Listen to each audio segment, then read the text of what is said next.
Éphésiens 6.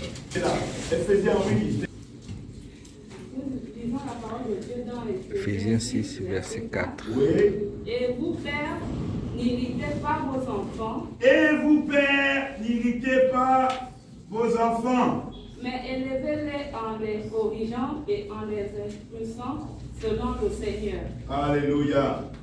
Quelqu'un d'autre va lire aussi. David, avec ta version. Oui.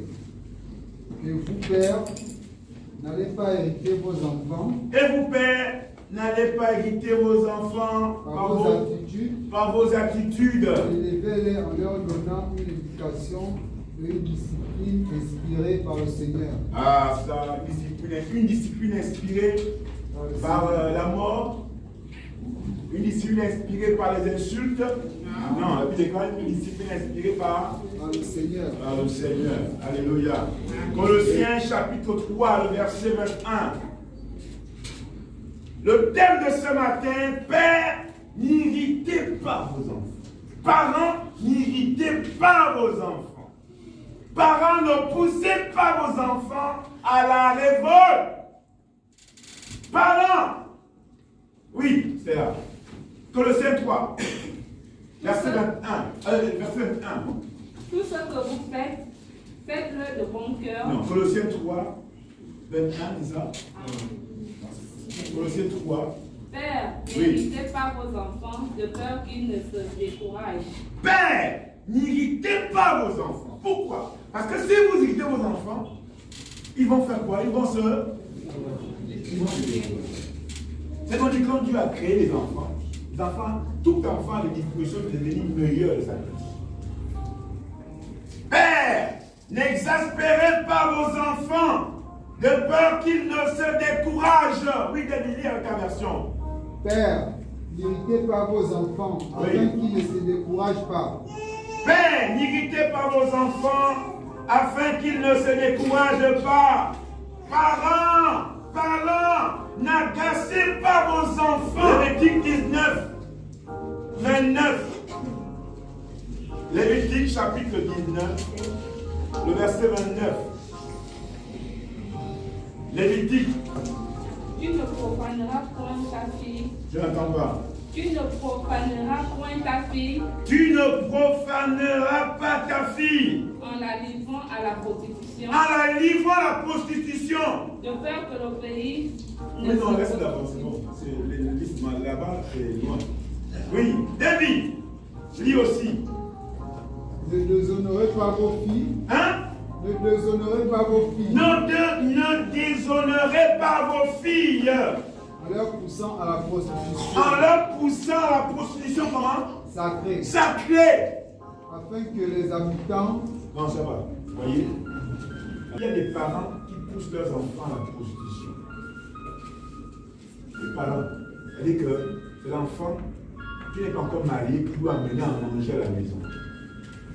C'est un péché. Vous avez vu des parents, ne déshonorez pas vos enfants. Mais il y a des parents qui disent à leur enfant, ma fille, toi, ton travail, qui a été créé pour nous amener à manger. Qui a été créé quand tu es né, c'est pour nous nourrir. Colossiens. La Bible dit que parents, n'irritez pas vos enfants de peur qu'ils ne se découragent. Mais les enfants se découragent justement, bien aimés. Pourquoi? Parce qu'ils sont encouragés dans nous à livrer leur corps à la prostitution.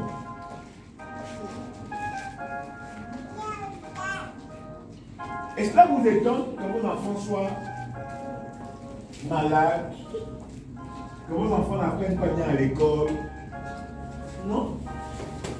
Parce que justement, vous livrez vous-même vos enfants à la prostitution. Il y a des parents qui autorisent que le péché soit entretenu dans sa maison. Non. Ma fille ne peut pas amener son copain dans ma maison. Ce n'est pas vrai.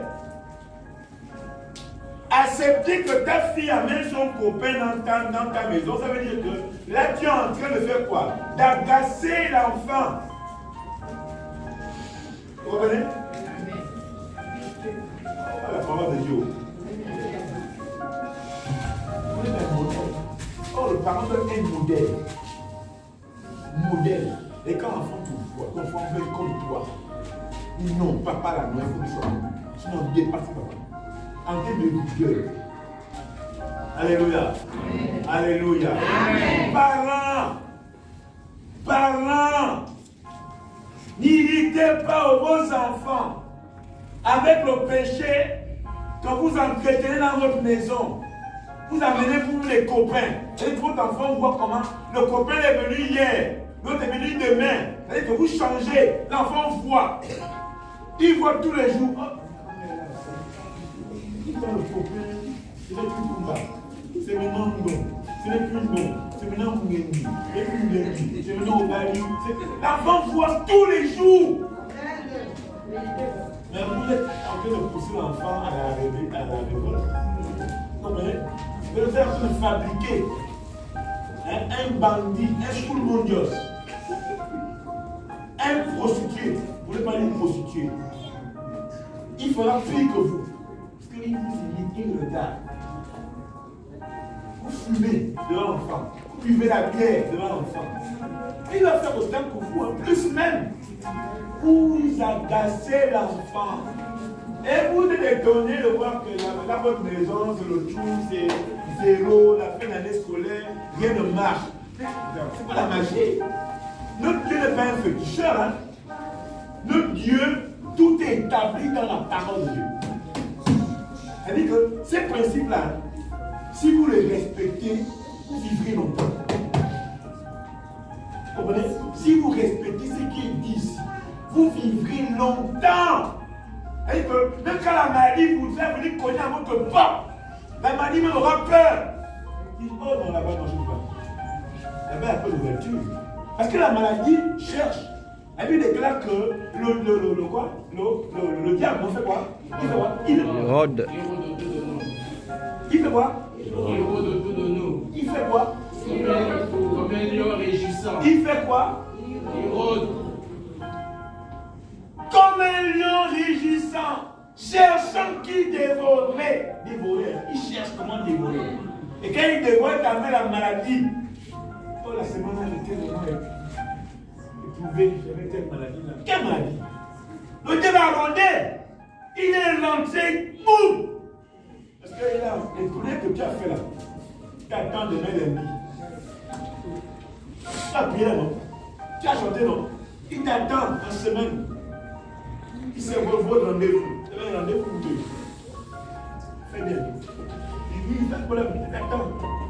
Tu m'as insulté à l'église, non? Tu as levé tes mains, non? Quand ton fameux apôtre là a dit, tu as fait, non?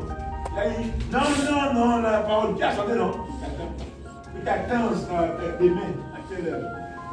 Et toi aussi, je te dis, excuse-moi. Excuse-moi, tu fais que je fais le suivisme à l'église, donc je ne peux rien. On est chanté. Hein, d'abord, hein? Mets-toi à genoux. Mets-toi à genoux. Tu es malade en semaine. Quand on t'appelle malade. C'est ça! Pourquoi? Parce que vous irritez vos enfants. La parole de Dieu, je vous dis que rien. Si vous restez là, la parole de Dieu, non. Même quand il va venir, fais-moi quand même tout, quand même. Tu joues un peu trop dur là, hein? Laisse-moi quand même rentrer un peu avec la fille là. Elle fait quoi? Quand t'as... Retourne! Tu vas partir. Parce qu'il faut que ta vie est assise sur le principe de la parole de Dieu.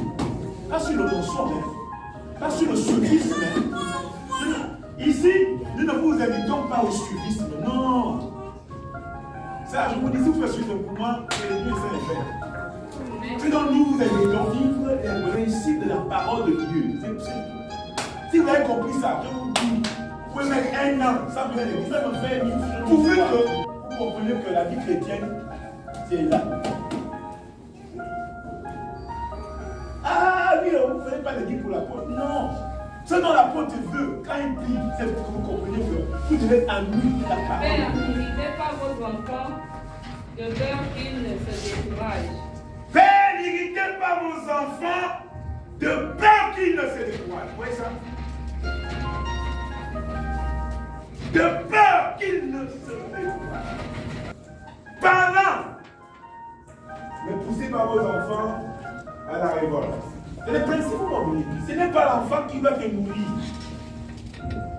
Mais aujourd'hui, c'est l'enfant qui devient le patriarche. Il nourrit. C'est le diable. Dès l'instant où les principes bibliques sont renversés, comprenez que là, nous rentrons dans la maison du diable.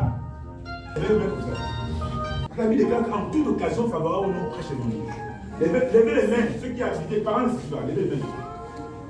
Ceux qui habitent ici, levez les mains des parents. Stand up, levez-vous. C'est à vous que Dieu parle. Sur le pôle de la carte. Faites ça. Mets sur les mains sur la tête. Laisse la main de défendre. Contact. Répétez-moi avec moi. Seigneur Jésus. Seigneur Jésus. Merci pour ta parole. Merci pour ta parole. Tu viens de nous informer. Tu viens de nous informer Que les jeunes, les enfants enfants qui braquent dans notre quartier, c'est à cause de nous. Seigneur, aide-nous à nous comporter comme des mamans, comme des parents engagés qui veulent l'avenir de leurs enfants. C'est pourquoi, dès l'instant où nous avons reçu la parole, nous nous engageons à lutter contre le braquage dans notre quartier, en éduquant nos enfants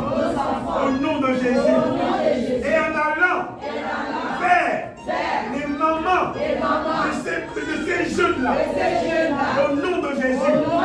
Amen. Amen. Voilà. Dieu a compris. Qu'est-ce qu'il y a? Donc là, Dieu vous a dit que vous, mais dans votre travail, dans votre quartier, c'est faire quoi? C'est de prier pour ces jeunes et aller vers les mamans, les parents. Alléluia. Amen. Dimanche prochain, on doit voir ces jeunes-là. S'il faut annoncer l'évangile. Donc, parents, n'irritez pas vos enfants. Dieu nous a dit que c'est à cause de nous de la vie comme ça. Les enfants ne vont pas à l'école. Vous comprenez? On hérite l'enfant également lorsqu'il y a la légèreté. Il n'y a pas de suivi scolaire. Il n'y a rien. L'enfant fait comme il veut. L'enfant qui décide quand il veut étudier. Ça, c'est un péché. Suivons nos enfants. Comment l'enfant va faire comme il veut? Vous aussi. Ce n'est pas normal.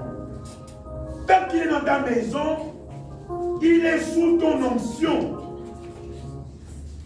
sous ta couverture.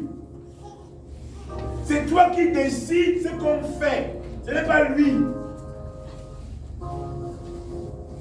Alléluia. Amen. Alléluia. Amen. Alléluia. Amen. Parents, n'irritez pas vos enfants. Ne poussez pas vos enfants à la révolte. N'agacez pas vos parents. N'irritez pas vos enfants. Regardez la jeunesse. Comment elle est perdue. C'est vous les parents. Dieu nous regarde. La Bible dit dans le livre de Proverbes, chapitre 22, la sœur va lire, sœur Stella, chapitre 22, le verset 6. Proverbe 22, verset. Oui, 6. Instruis l'enfant selon la voie qu'il doit suivre. J'ai pas entendu, Stella. Instruis l'enfant selon la voie qu'il doit suivre. Instruis l'enfant. Parents. Parents. N'irrite pas ton enfant. En revanche, instruis l'enfant selon la voie qu'il doit suivre. Parents, instruis l'enfant selon la voie qu'il doit suivre. Et quand il sera vieux, il ne s'en détournera pas. Parents, initie ton enfant. Là, on parle ici d'initiation. Parents, initie ton enfant à la voie qu'il doit suivre. Initie ton enfant. Même quand il sera vieux, parents, il ne s'en écartera pas. Initie ton enfant à la question de la prière. Parents, initie ton enfant à la question de l'évangile. Parents, initie ton enfant à la parole de Dieu.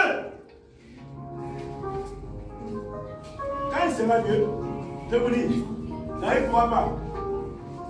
Il a été démontré que tous ceux qui ont été élevés dans l'éducation chrétienne donnent de bonnes habitudes à ton enfant. Donne de bonnes habitudes. Alors, il y a des parents qui donnent de mauvaises habitudes. Il y a des parents qui donnent de mauvaises habitudes aux enfants. Nous l'avons déjà dit plus haut, en irritant les enfants. Donne de bonnes habitudes à l'enfant. Oui. Parce que quand il sera vieux, il ne se détournera pas. Et ces bonnes habitudes, la Bible nous enseigne que celui qui ménage son bâton a de la haine pour son fils. Vous comprenez? Je reprends. La Bible dit, celui qui ménage son bâton a le courrier celui qui enlève, celui qui dit je ne t'aime pas mon enfant. En vérité, il n'aime pas le fils, il déteste. Quand on aime son fils, on lui dit que la verge et la correction donnent la sagesse. Vous comprenez? Le diable est mauvais. C'est le petit renard là qui ramène les grands champs. Quand dans le livre Samuel, ils sont vous négligés là. C'est les grandes semences. Donc il ne faut pas jouer avec ça. Alléluia. Amen. Alléluia. Puis oriente l'enfant. Et je disais tantôt, que celui qui ménage sa verge est son fils. Mais celui qui l'aime cherche à le corriger. Qui refuse de frapper son fils. C'est ça, non? Hein? La version. Proverbe 13, 24. Qui refuse de frapper son fils ne l'aime pas. Qui n'a pas encore frappé son fils? On ne frappe pas son fils. Oui. Et il y a plusieurs manières de frapper le fils. Parce que aussi, quand l'enfant prend de l'âge, tu peux le frapper comme tu frappais un enfant de 6 ans. Non, il y a des punitions. Alléluia. Amen. Voilà, un enfant de 14 ans, on frappe un enfant de 2 ans, de 6 ans. Non. Punition. Donc, n'éloignez pas la verge. Parents, n'éloignez pas la verge de votre maison. Parce que vos enfants doivent être des lits de demain. Il faut quand on voit vos enfants, on voit des modèles. Donc d'abord, on n'a pas les scientifiques. Il faut que vos enfants soient des scientifiques demain. C'est-à-dire qu'ils prêchent la parole de Dieu. Ils sont aussi les grands scientifiques. Alléluia. Alléluia. Amen. Ne soutient pas. Ça, je vous dis, nous ne sommes pas pour les concubinages. C'est bien écrit dans la Bible. C'est le péché. Et la Bible dit, l'âme qui pêche fait quoi? Mourra. L'âme qui pêche mourra. Et la Bible de Romains poursuit en disant que le salaire, la conséquence du péché, c'est la mort. Donc on ne joue pas avec ça. Qui tu veux, qui t'a bu. La Bible dit que celui qui peut faire quoi? Se marie. Ça brûle. N'attends pas. Bon, on fait comment? On va voir le maire. Et puis ici on fait une bénédiction. Il a fait les réglés. Que vous soyez ignorants de ces choses-là, qui apportent la lumière. Alléluia. Amen. Alléluia. Amen. Est-ce qu'on peut appeler la parole de Dieu?